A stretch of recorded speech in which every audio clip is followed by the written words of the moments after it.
we'll launch the Canada Housing Infrastructure Fund with $1 billion available to be allocated in the short term from municipalities to support needs that will directly create more housing. The Prime Minister announces billions in new housing spending as Mi'kmaq protesters nearby play drums to try and drown him out.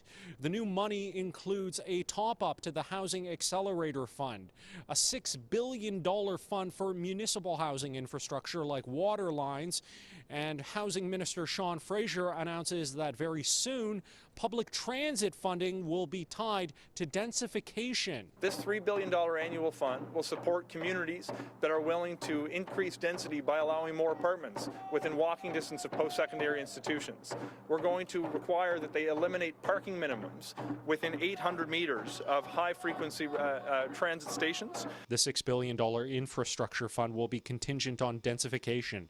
Cities will need to allow fourplexes, duplexes, and triplexes, and other multi-unit homes. Cities with more than 300,000 people will need to freeze development charges for 3 years. But there's no answer on where the money is coming from, and the PM not saying if he's considering raising taxes on the ultra-rich. We have the lowest debt to GDP ratio in the G7.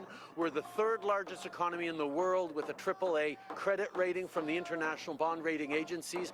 Our fiscal plan is stable and responsible. In a statement, the Conservative Party says the Liberals have no solutions to the crisis they created.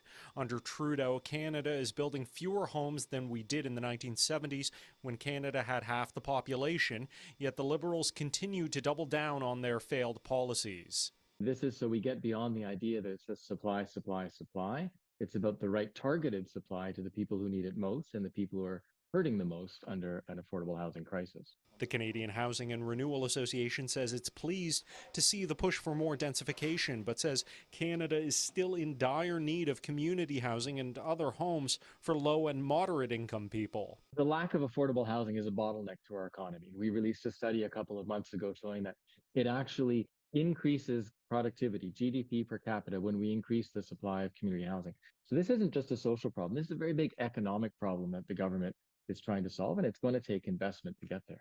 In Ottawa, Xiaoli Li, City News.